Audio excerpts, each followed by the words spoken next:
Shalom saudara-saudara yang dikasihi oleh Tuhan. Kita sering menukar barang dengan barang yang lain. Dan biasanya kalau kita menukar barang dengan barang yang lain, biasanya barang yang lain itu lebih baik daripada barang yang kita punya. Saudara, kita diajar jangan pernah menukarkan iman kita kepada Kristus dengan yang lain. Mengapa demikian? Saudara, tidak ada yang dapat dipersamakan dengan Yesus Kristus di dalam dunia ini. Apatah lagi yang lebih baik daripada Dia. Karena Dia adalah Tuhan. Dia adalah Juru Selamat. Saudara, tidak ada yang kompatibel dengan Dia. Tidak ada yang setara dengan Dia. Tidak ada yang lebih bernilai daripadanya. Oleh karena itu, saudara, betapapun pergumulan hidup kita bagaimanapun, saudara, janganlah kita menukarkan yang tidak ada bandingnya dengan hal-hal yang lain. Salam jumpa dalam program Tuhan adalah Gembalaku. Saudara, manusia itu suka membanding-bandingkan. Dan hal ini terjadi di dalam pelbagai kehidupan manusia. Misalnya, kita suka membandingkan mobil yang kita miliki dengan orang lain punya. Kita suka membandingkan jabatan kita dengan jabatan orang lain. Kita suka membandingkan keuntungan kita dan keuntungan orang lain. Bahkan saudara, kita juga suka membandingkan sekolah anak kita dengan sekolah anak orang lain. Saudara, di seluruh dunia, saudara, manusia itu suka membanding-bandingkan. Salah satu yang manusia suka membandingkan itu terkait dengan tokoh-tokoh yang dianggap dalam masyarakat. Saudara, tidak heran muncul terbitan buku yang mempresentasikan orang-orang dari zaman ke zaman yang berpengaruh. Dari yang paling berpengaruh sampai yang kurang berpengaruh. Saudara, hal membanding-bandingkan ini, saudara, juga dikisahkan di dalam Alkitab. Bagaimana perempuan Samaria memperbandingkan Kristus dengan Yakub. Apakah Yesus lebih besar daripada Yakub menurut perempuan Samaria itu? Orang-orang Yahudi memperbandingkan Kristus dengan Abraham. Bagaimana Yesus bisa berkata, sebelum Abraham lahir, aku sudah ada. Apakah dia sudah usia 50 tahun saja belum? Padahal Abraham sudah begitu lama. Orang Yahudi memperbandingkan Kristus dengan Musa. Musa memberi makan 40 tahun kepada bangsa-bangsa Yahudi. Kristus memberi makan kepada 5.000 orang. Apakah Kristus lebih besar daripada Musa? Saudara, sampai hari ini, banyak orang membandingkan Yesus Kristus dengan tokoh-tokoh yang lain. Saudara, mengapa Yesus Kristus tidak dapat dipersamakan dengan tokoh manapun di dunia ini? Saudara, mari kita membaca Ibrani pasal 3, ayat 1-6. Sebab itu, hai saudara-saudara yang kudus, yang mendapat bagian dalam panggilan sorgawi, pandanglah kepada rasul dan imam besar yang kita akui, yaitu Yesus, yang setia kepada Dia yang telah menetapkannya, sebagaimana Musa pun setia dalam segenap rumahnya, sebab ia dipandang layak mendapat kemuliaan lebih besar daripada Musa, sama seperti ahli bangunan lebih dihormati daripada rumah yang dibangunnya. Sebab setiap rumah dibangun oleh seorang ahli bangunan, tetapi ahli bangunan segala sesuatu ialah Allah. Dan Musa memang setia dalam segenap rumah Allah sebagai pelayan untuk memberi kesaksian tentang apa yang akan diberitakan kemudian. Tetapi Kristus setia sebagai anak yang mengepalai rumahnya, dan rumahnya ialah kita, jika kita sampai kepada akhirnya teguh berpegang pada kepercayaan dan pengharapan yang kita megahkan. Saudara yang dikasihi oleh Tuhan, setelah penulis surat Ibrani menguraikan supremasi Yesus Kristus di atas para malaikat, sekarang ia menguraikan supremasi Yesus Kristus di atas Musa. Saudara, tidak heran penulis surat Ibrani harus membahas ini. Karena penerima surat Ibrani itu adalah orang-orang Yahudi yang sudah menjadi orang Kristen. Dalam tokoh sejarah, saudara, tidak ada yang lebih besar daripada Musa sampai hari ini. Saudara, siapakah tokoh yang membebaskan bangsanya dari perbudakan negara adidaya dengan membawa keluar dan masuk ke tanah perjanjian? Saudara, hanya Musa. Musa bukan membebaskan bangsa Israel keluar dari negara yang remeh, negara yang lemah, tetapi keluar dari negara adidaya pada zaman itu yang paling berkuasa, yaitu Mesir, dan membawa 600.000 rakyat Israel. Saudara, pada zaman itu jumlah yang sangat besar, dan memasuki tanah perjanjian. Saudara, tidak ada pemimpin manapun di dunia ini yang lebih besar daripada Musa. Namun, saudara, Yesus Kristus jauh lebih besar daripada seorang Musa. Saudara, apakah pesan firman Tuhan bagi kita? Yang pertama, orang-orang percaya adalah orang-orang yang berbagian di dalam panggilan sorgawi. Dan hal itu nyata ketika kita teguh di dalam iman yang dikaruniakan di dalam Kristus. Saudara, firman Tuhan berkata, sebab itu, hai saudara-saudara yang kudus, yang mendapat bagian dalam panggilan sorgawi, pandanglah kepada rasul dan imam besar yang kita akui, yaitu Yesus. Ayat 6. Tetapi Kristus setia sebagai anak yang mengepalai rumahnya, dan rumahnya ialah kita. Jika kita sampai kepada akhirnya teguh berpegang pada kepercayaan dan pengharapan yang kita megahkan. Saudara, kita adalah orang percaya, yaitu orang yang menerima Kristus di dalam hidup kita sebagai Tuhan dan Juru Selamat kita. Saudara, hal itu adalah anugerah semata-mata. Disitulah surat Ibrani mengatakan bahwa kita ini mendapat bagian dalam panggilan sorgawi. Saudara, jikalau engkau dan saya tidak mendapat panggilan sorgawi, engkau dan saya tidak pernah menjadi orang percaya.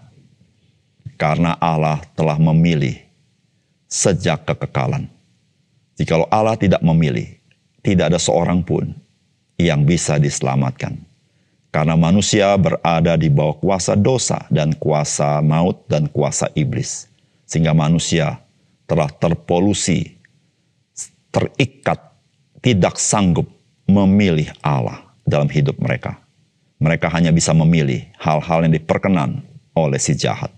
Saudara, disitulah saudara dan saya sebagai orang percaya, engkau adalah berbagian di dalam panggilan sorgawi. Disitulah saudara kita bisa menjadi orang percaya. Dan saudara, apa artinya berbagian dalam panggilan sorgawi? Saudara, kita adalah orang yang sudah diselamatkan. Saudara, Alkitab berkata bahwa Kristus setia sebagai anak yang mengepalai rumahnya, dan rumahnya itu ialah kita. Saudara, Alkitab tidak mengatakan kita akan menjadi rumahnya, tidak. Alkitab mengatakan kita itu adalah rumahnya. Saudara, bagaimana kita tahu?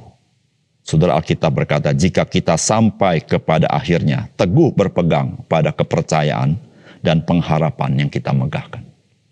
Saudara, kalimat ini bukanlah syarat untuk kita menjadi rumahnya. Tetapi ini adalah bukti bahwa kita menjadi rumahnya. Saudara, Alkitab mengatakan bukan kita akan menjadi rumahnya. Kalau kita akan menjadi rumahnya, maka kalimat yang dikatakan, jikalau kita teguh berpegang pada pengharapan itu menjadi syarat. Kalau syarat tidak terpenuhi, engkau tidak menjadi rumahnya. Tetapi ini bukan syarat. Karena hari ini, ketika engkau menerima Yesus, engkau menjadi rumahnya. Artinya engkau menjadi miliknya. Artinya engkau diselamatkan. Dan pada akhirnya, memang terbukti engkau orang diselamatkan.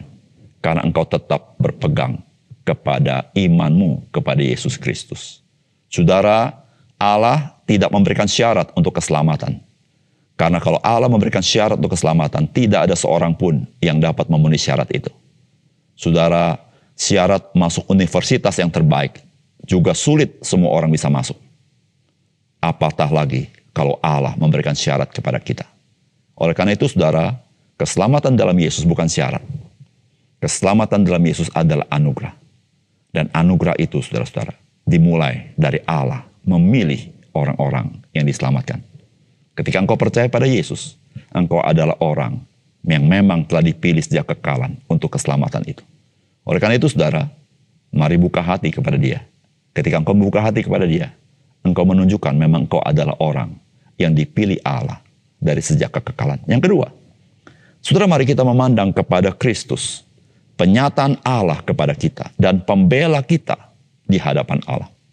Saudara, firman Tuhan berkata begini, sebab itu, hai saudara-saudara yang kudus, yang mendapat bagian dalam panggilan sorgawi, pandanglah kepada rasul dan imam besar yang kita akui, yaitu Yesus, yang setia kepada Dia yang telah menetapkannya, sebagaimana Musa pun setia dalam segenap rumahnya.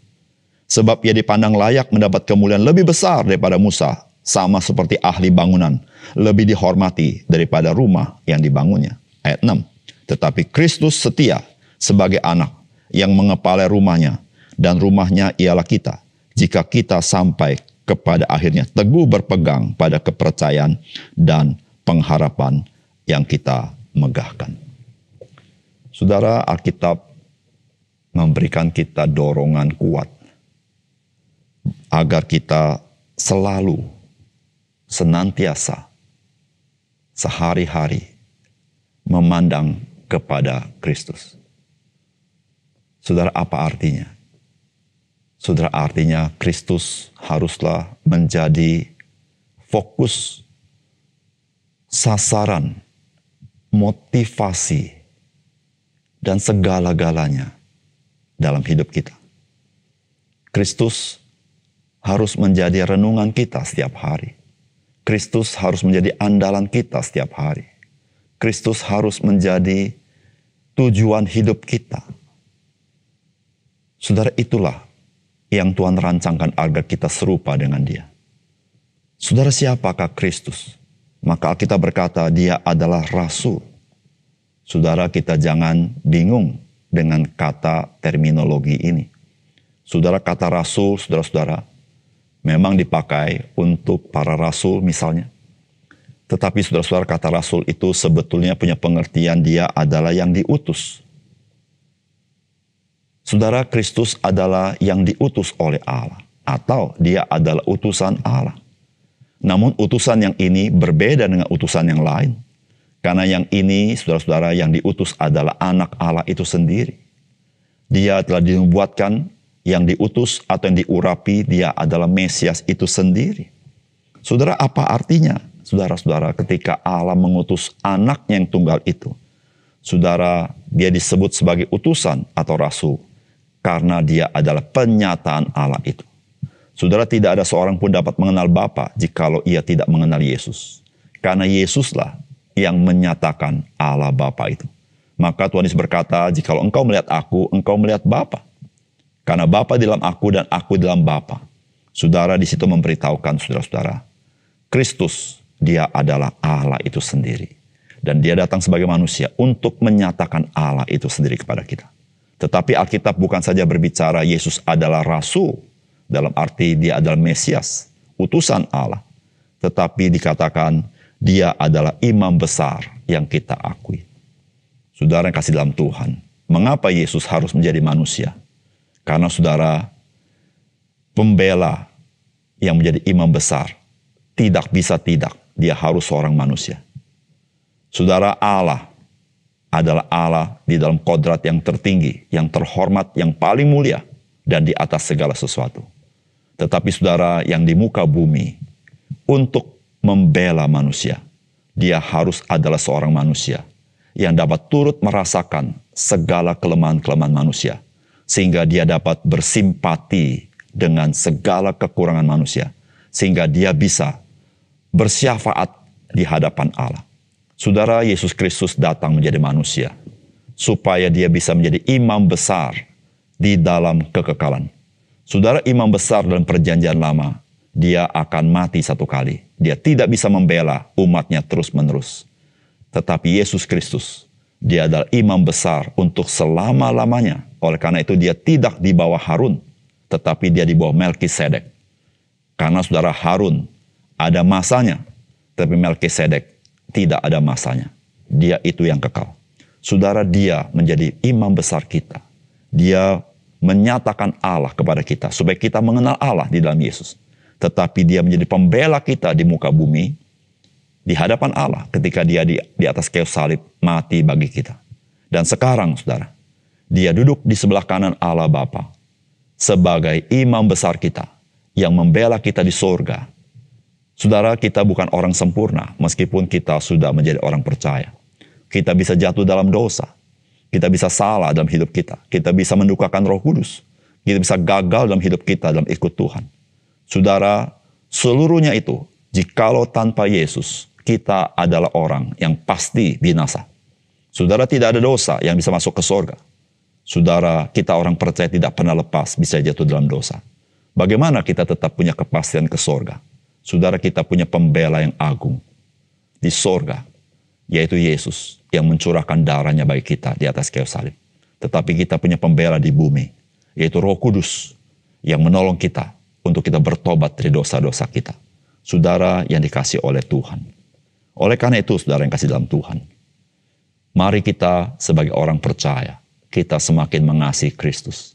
Saudara, Yesus Kristus, dia adalah anak Allah itu sendiri. Tetapi dia belajar setia untuk datang ke dalam dunia menjadi manusia. Setia sampai mati di atas kayu salib. Merendahkan diri. Saudara, dia menjadi sama dengan kita. Padahal dia adalah Allah itu sendiri. Dia adalah ahli bangunan itu sendiri. Dan kita adalah bangunannya. Dan Musa, seberapapun besarnya dia adalah pelayan daripada rumah yang didesain oleh Allah itu sendiri. Dan Kristus adalah kepala atas rumah itu. Dia adalah Tuhan. Saudara yang kasih dalam Tuhan. Seluruh nabi-nabi adalah pelayan di dalam rumah itu. Tetapi Yesus Kristus, dia adalah kepala daripada rumah itu. Artinya, rumah itu adalah miliknya. Karena dia adalah anak Allah. Di situlah saudara-saudara, kita bersyukur. Bukan nanti kita baru tahu kita miliknya. Sejak sekarang, ketika engkau dan saya percaya kepada Yesus, engkau sudah menjadi rumahnya. Mari kita berdoa. Bapa surga, terima kasih untuk kebenaran firman-Mu. Biarlah engkau memeteraikan firman-Mu dalam hati kami, supaya kami senantiasa memandang kepada Yesus dalam segala hal yang kami hadapi. Karena engkau adalah penyataan Allah kepada kami. Dan engkau adalah pembela kami di hadapan Allah. Sehingga dalam segala urusan, kami boleh berpaut kepadamu. Terima kasih Tuhan, dalam nama Tuhan Yesus kami berdoa. Amin.